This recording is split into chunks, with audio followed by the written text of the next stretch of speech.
A podcast? Did your radio show get canceled?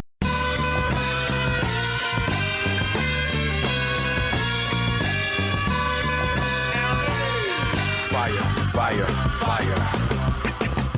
Low down and filthy, but the discipline is on point. Schooled myself, made my own dojo. A cold flow with the whole dose of soul. Maintain composure, even in theory. An anomaly, properties undiscernible to mere peasants. This week on the $1 Million Plan, we've got someone so close to retirement, so close to being able to retire. We're going to see if we can get it done now, a couple years from now, 20 years from now. I'm just kidding. She joins me now, Nancy. Hello, Nancy. How are you? I'm doing great. You like that, where I said 20 years from now and you freaked out? Yeah, I heard that, and no, I didn't love that. Oh, man. So, first off, we haven't done a show like... Nicole, have we done a show that someone is, like, really close? Have we done one of these in a while? No, and if they are, it's like it's kind of been a spur of the moment. They just want to know if they can retire. Yeah. It's not that they're planning on it. So Yeah. no, we haven't. I'm liking this. All right, Nancy, so we're very excited around here to do this. We got all sorts of information from you. And I'm just going to start. Can you run through it? Tell us about who's in your household, how old you are, how much your annual income is, and we'll start there. Okay. I'm 59. Okay. Right now, it's my husband and I, and I guess the 2 dogs, if they don't count. Okay. Total annual gross is around $205,400. Around 205,400. Okay, around $205,400. Got it. Okay, keep going. Around. Yeah. All right. What else? Is there any bonuses or anything on top of that? Because you said base, I think. Yeah, and that's exactly, of course, that changes Right. on a yearly basis, but it's my husband's job that gets that bonus generally, and it's around $20,000 to $40,000. Okay, and you're 59. How old is Mr. Nancy? He just turned 60, so Okay. he's much older than I am. Old man. Now, here's what's fascinating about your situation, and it makes me very excited. Your net monthly income is substantially less than what your gross compared to your gross income. So your gross monthly income would be like $16,000 a month, but because you defer so much of it, your net monthly is $5,500 a month. Yeah. That fascinates me in a good way. Like, because most people that are making that sort of money get addicted to that much money, and because they take home so much more than that, and then they become dependent on that, and that becomes a problem. But it's not for you guys, right? Right. I think it kind of started just because I'm better. I am a spender, I think, by nature, and so I'm better with what I don't see Sure. than Me too. then I don't spend. So we kind of get rid of it before we see it. Now, I'm curious. $5,500 comes through on a net monthly basis, but do you find a way to spend more than that throughout the year by pulling out of savings or using bonuses and stuff? Yeah, definitely. Well, and this is kind of one of my questions towards the bottom, but we have this home equity line of credit that is up and down throughout the year. Or, and I didn't include this, but, they're not anything I can count on, but, there might be $1,000 to $3,000 on another bonus with my job that is not guaranteed, but sometimes happens. So, yeah, there's extra money sometimes that is just that. Woohoo, extra money. I do like woohoo, extra money. Now, and help me understand this. And you say the equity line is up and down. It is currently there's a balance of $25,000 on that home equity line. Is that up or down? That is kind of down. Oh, boy. Like the max is 50. Okay. And it's definitely been 50. Well, as a matter of fact, I would say 6 months ago, it was, well, maybe not even 6 months. 4 months ago, it was 30. But then somewhere in there was a pretty good bonus, and so I checked down $5,000 on it. It comes out of my paycheck bi-monthly. Sure. So we absolutely. And it's a little more than the minimum. It's not like it just pulls the minimum out, but it's still not a big chunk. And so I do try to, when I get an idea, or we get a bonus or whatever, I'll try to put a big chunk into it. But then something happens. The dog needs surgery or, I don't know, some other kind of big expense happens. And then I feel like I need to, or property taxes or whatever. So that's my next question is what sort of things go on there? But you sort of already answered it. Dog surgeries, right? Those would go on there. Property taxes, because you have your house paid off, so you're supposed to pay twice a year, and that's a few $1,000, and so you deal with that, right? Yep, exactly.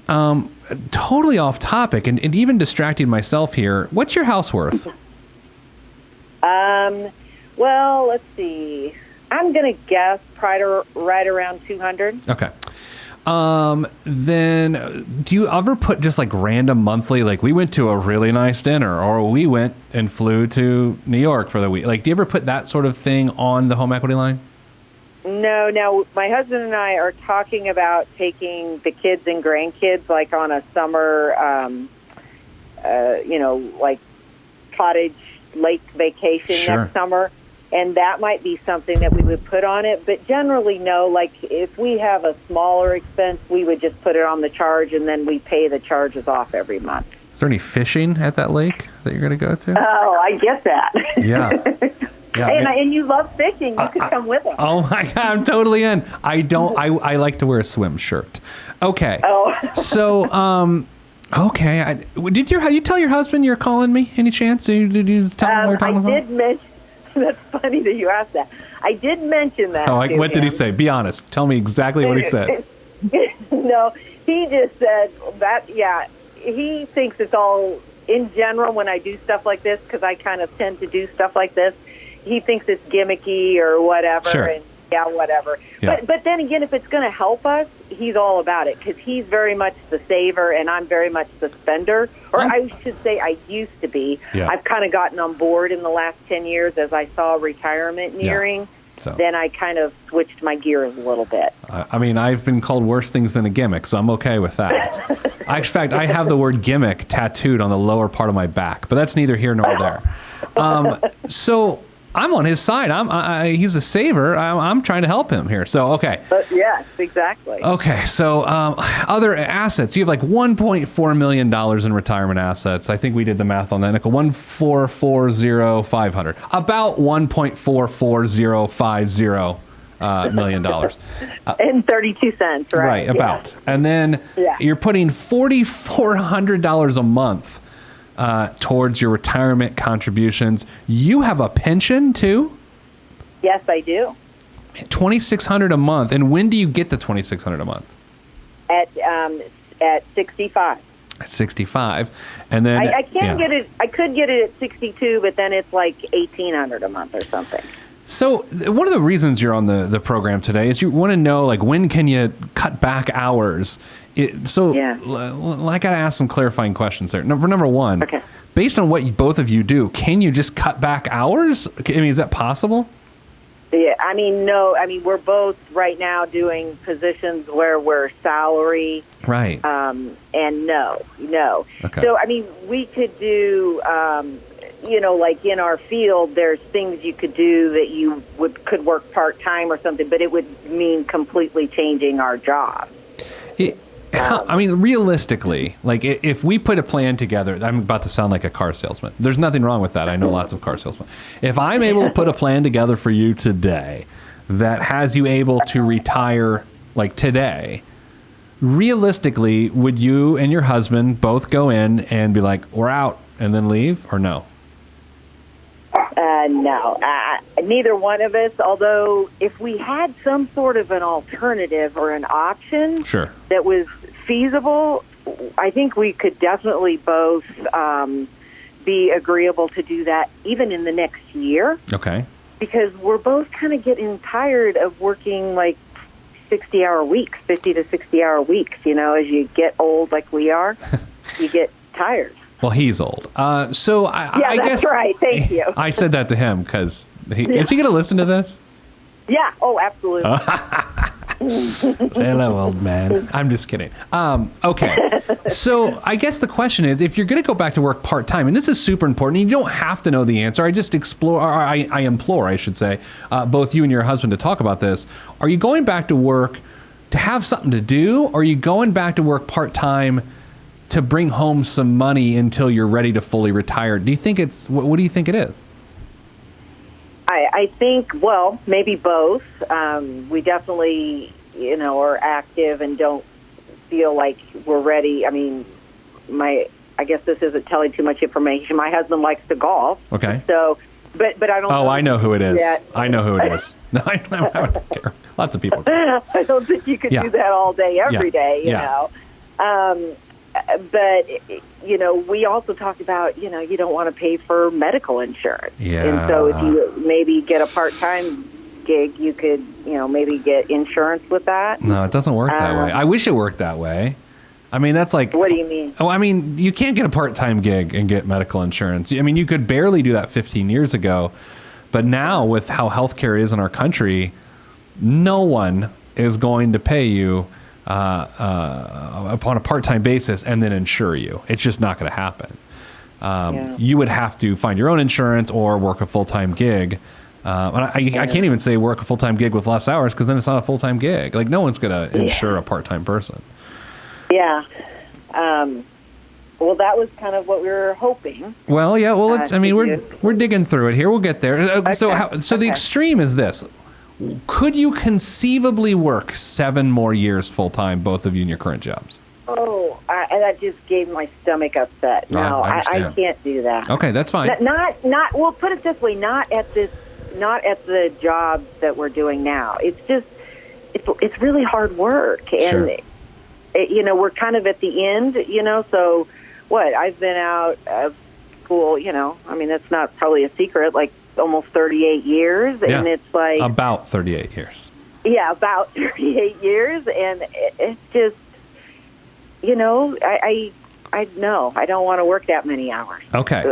I don't know. So I think I have a list of things that I think you need to try to do before you call it a career. So I've got some assignments, if you will.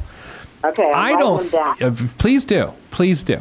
I don't think your real living expenses are $5,500 a month. I think if you took what you spend and then divided by 12, out of your home equity, I bet you're closer to, I'm just guessing here, $8,000 a month. Oh, that could be. Yeah. Right. So you're not robbing Peter to pay Paul, but you are taking a lot of money out of your income and deferring it to the future. But at the same time, you're grabbing money out of your other assets and spending and then paying it back. So it's sort of weird. I would say this. Here's rule number 1, and this one is not going to be fun. Okay. I think you have to have a zero balance, closed credit line before I would even consider retiring. Ooh, okay. I know. I can't tell you how many people respond to me with that exact sound. Yeah. But I will say this. Do not, and this is the big one, do not use any of your assets to pay that off. You have to use your income. All right. So the bonuses, the stock awards, they come via stock. It's stock that comes. It's not cash, right? Well, actually, and I don't understand it all, but yearly there is like a payout, like a one-time bonus kind of thing. But cash, not like... But he gets it, into his check or whatever. And then how much is that?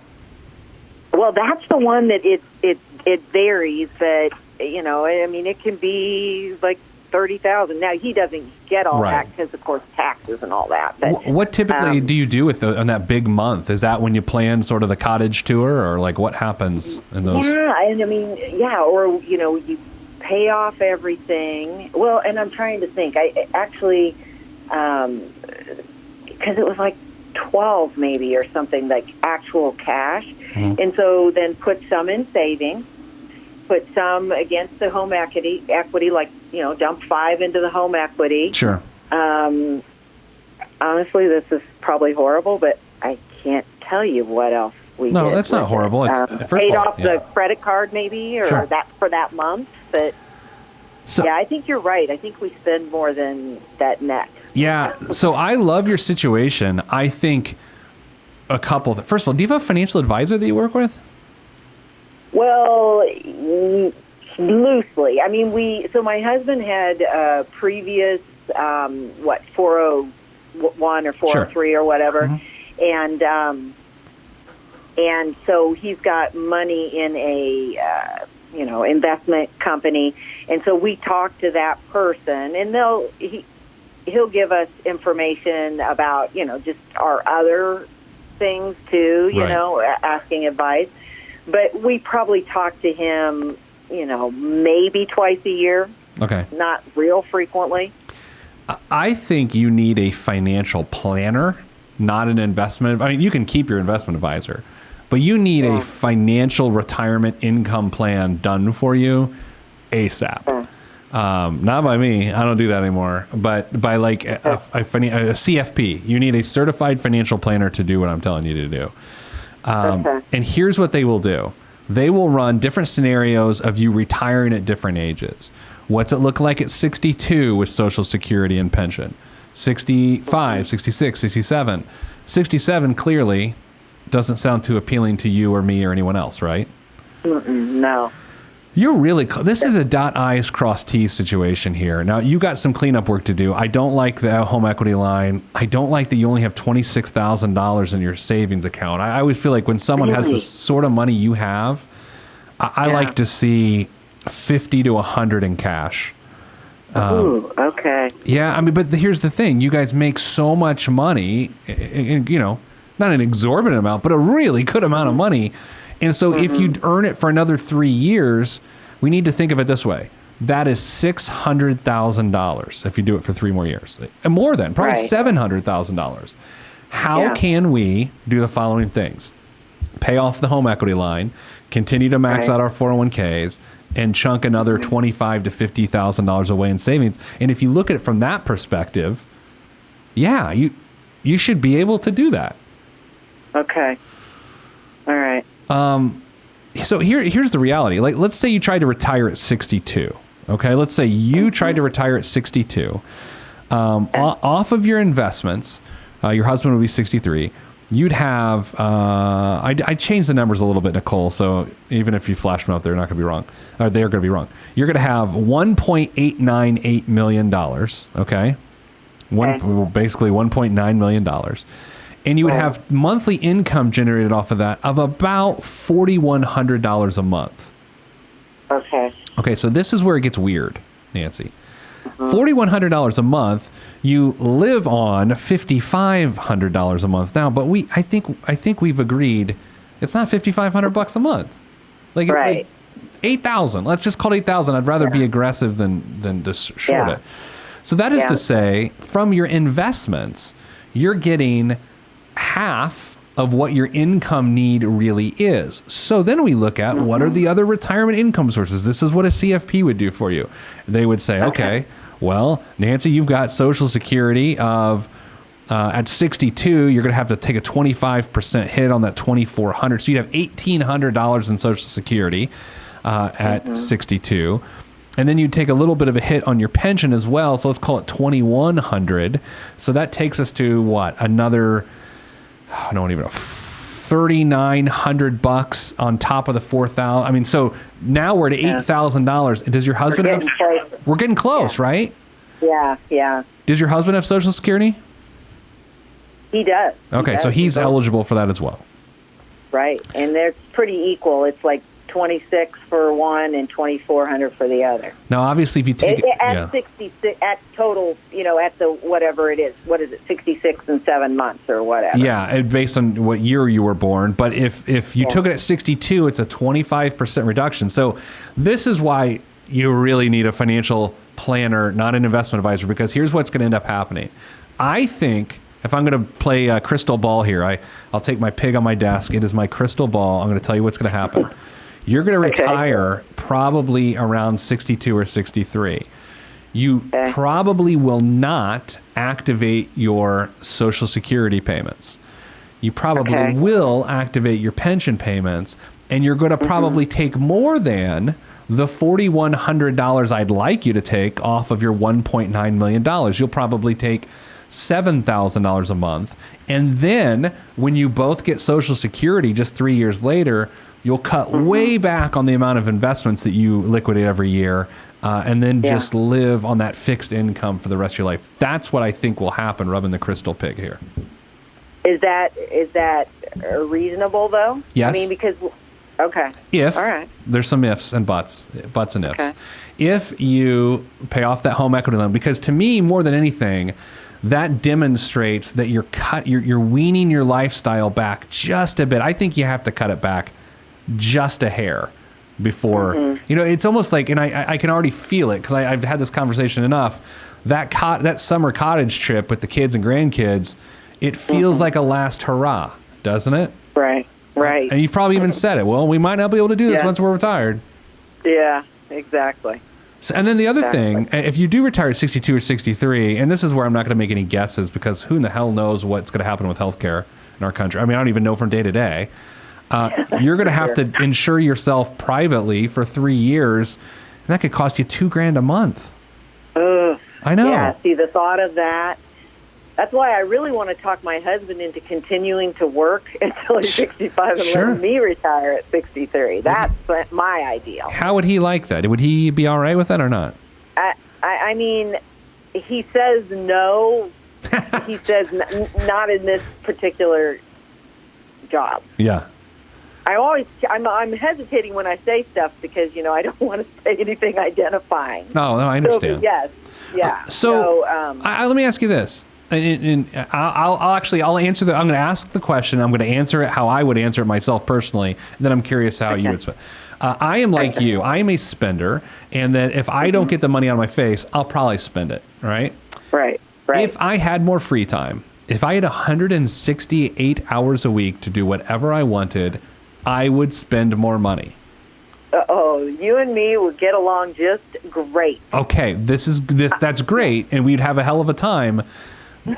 But we would have bad. No money. We would have no money. So exactly I think retiring earlier than him would probably not be a good idea. Yeah, no. When you say it like that, that's so funny because my husband would so agree with you. Yeah, see? He and I aren't that different. True. Yeah. So this is interesting. Like your situation. So when I hear these things, I read these things. My first thought is this doable? And then the question is, this is very doable. A couple things have to change. You need a CFP, and you need to choose the right age. I think it's going to be 64 your husband, 63 you, somewhere in that range. And I think as if you don't try to do this already, those stock awards and those bonuses coming in, I would try to fatten up the savings account and get that home equity line gone. Yeah. Interesting. Yeah, those two goals are pretty black and white and pretty easy to focus on. Yeah. So I think that's good. That's good. If you need and I typically don't do this, but I will do this for you. If you need a CFP recommendation, let me know. Let Nicole know, and we'll get you some names of people because that is going to be the key to this. And if you haven't worked with a CFP or a financial planner in the past, there's a little bit of culture shock, right? Because there's like, well, it costs a couple $1,000. Yeah, it does because it matters. It's sort of a permanent thing. Have you guys always made this sort of money? This is really good money, $205,000 of household income base. Has it always been at sort of this level or just recently? Pretty much. I mean, we've gone up recently just because we both have changed jobs in the last 5 years to be, more up the ladder, I guess I would say. But we've both always worked full time. So, I mean, really, prospectively, we've kind of both always, it's gone from maybe 150 with two incomes up to, 200 plus. And how many years ago were you at 150, do you think? Actually, I know this answer. I would say probably 7. Okay, so 7 years ago, 7, 8. Yeah, let's think about this for a second. you have made in the last 7 years, if you want to do this sort of the game, if you will, between 900,000. See, actually, my math's broken. I'm going to use a calculator. I was trying to get tricky, and then I was like, wait, I've flown way too much this week. My head hurts. Hold on. That was almost really embarrassing. Okay, yeah, okay. You've made somewhere between $1 million and $2 million in the last 7 years. Probably like 1.3 million. That is crazy. It is crazy, right? And here's where I'm going to say something that's going to not sound like it's a compliment, and it isn't a compliment, but it's also not an insult. You have $1.5 million to show for your career earnings at this point, and you've made $1.3 million over the last 7 years. Yeah, that's kind of not weird. Good. Yeah, I mean, that's not that it's not good. It just puts this whole thing into perspective. And I will say this: you're doing, from a investing standpoint and a deferral standpoint, you're doing everything you can. I can tell. It's the spending part that still needs to be controlled just prior to retirement. Yeah. Well, and I realize that even I think I mentioned, like we give our kids money. Well, we put money in our grandkids' accounts for college, and we give our kids money, and just kind of not anything huge or anything, but just, $1,000 here, a couple thousand there kind of thing, because we like to, and we feel like we can, but those are probably the things that right now we should cut back on a little bit. Okay, this is my favorite part of the show. Stop giving them money. You can't. Here's the thing. You have $1.5 million. So what you're saying is, well, we're doing much better than they are. Well, of course you are. You're 59 years old. They're in they're in their 20s or 30s or something, right? Exactly. As someone who, I don't even know where to go with this other than to say, let's have the summer vacation be the last hurrah. Okay. All right. Is that harder for you or for him or combined or what?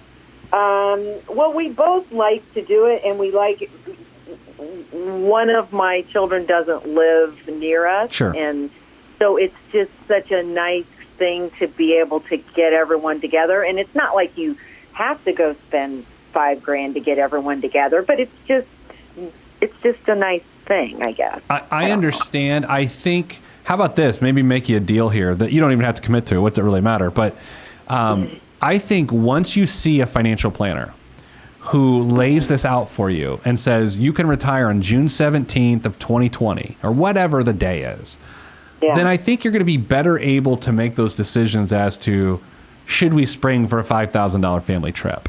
I think prior to having that conversation, it's short of irresponsible, but it's on that spectrum. Right. Okay. Is this fair? Am I being fair to you? I want to be fair. Yeah, no, I think it's fair, and it's not something that, you couldn't live without or anything like that. It's just kind of one of those warm and fuzzy kind of nice things. Sure. No, I'm with you. Yeah, that's it, But sometimes, sometimes you have to sacrifice to get what you want in the end. Well, I think the other way to look at this is maybe you sacrifice something else. Like if you want to do these trips, there's got to be something else in your life other than spending time with family that you're willing to give up so you can spend time with family, because I think you're distracted, as most people are in your situation, by two numbers. We make over $200,000 a year. I think that sits somewhere in your minds. And I think we've got $1.5 million. And I think both of those are such interesting big numbers that they convince you that you can afford more than you can really afford. Yeah. No, I think you're right. I think you're absolutely right. All right. Anything else before we go? Fair. The only other thing that I want to hit on that I kind of forgot to mention, so one of the things with spending is we don't really live by a budget. Okay. We just kind of, do you think that, would that be important or would that be helpful? Well, it'd make your husband angry at me, probably. Well, he would probably be okay with it, meaning he didn't want to really spend that much anyway. So. Yeah, I would say this. you're doing a big part of what a budget is supposed to do. You're getting money out of your face with all that you're deferring to your account. Well, Where I'm true. concerned is that it's the unaccounted for spending of this slush fund that is the home equity line. I think you have to, we've talked about it in this show before, I think you have to set a new standard in your house, and that is we will not put anything on the equity line. I think you just have to throw down the gauntlet and say, hey, this is the way it is, nothing goes on there, and then just reverse it out and be done with it. But yeah, a budget would help. If you haven't grabbed my book, Mock Retirement, it is I'm telling you right now, I'm trying to sell $16 books to people on the podcast. This is sort of embarrassing. This is the perfect book for you because it's meant for people that are within 10 years of retirement, and it'll help you budget too. I mean, that's the whole point of it. Okay. So, Mock Retirement, available at PeteThePlanner.com. Nicole, that felt gross. Did that feel gross to you, Nicole? I heard you starting to go, and I was like, we're selling books on air. Oh my gosh, that's really creepy. It's really gross. All right, Nancy. There you go. Well, please, if you catch any good fish on your cottage tour, we'd like pictures. And I hope your husband enjoys this episode. Hello, Mr. Nancy. All right. Thank you so much. I greatly, greatly appreciate it. My pleasure. Email us if you want a financial planner recommendation, okay? All right. I appreciate that, too. Thank you. That's it for this week's episode. I have to say, and I will say, when I was a financial advisor, which I am not now, that was my wheelhouse. What we just did is what I did all the time. People that did a great job saving for retirement, that made really good money, but if they'd simply crossed their fingers and hoped that it all works out like it always has, it wouldn't. You have to have a plan at that point in your life. I don't even know, and this is going to anger my friends in the investment business, I don't even think investment advice would be more important than financial planning advice at that point. I think they really need an income plan. The investments, yeah, they matter too, but not as much as deciding when to shut off your income and retire. That's it for this week's show. Got another fishing reference in. We need to have like some sort of thing for that. That's it. I'm done. Pete the Planner, $1 Million Plan. Goodbye now.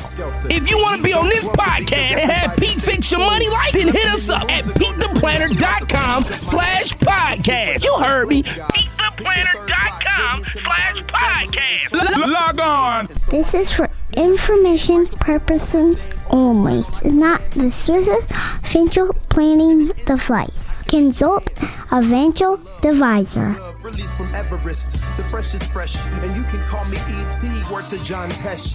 Let me bless this harmonic presentation. It's amazing, so amazing. I'm the reason. Salutations, I bring you love, trying greetings from a faraway land. I am the sole controller. Put the remote down and let me take control. You're now a part of my zone, so enjoy yourself. Love Tron can restore your health. I bring you greetings, salutations. How you doing? And is that how y'all say it? The tinkling of the keys is an homage to the little star. I sojourn over poetic descriptions of sound and travel to my other world. Out of this world, spaceship on my arm took me home, fueled by the ink and the megabytes and the hypertext transfer protocol, stronger than the Skynet and the Terminator. I push faders into warp speed, glide with ease, creating a breeze they call a black hole. Event horizon, no rear view concerns. This I adjourn, and beats I burn.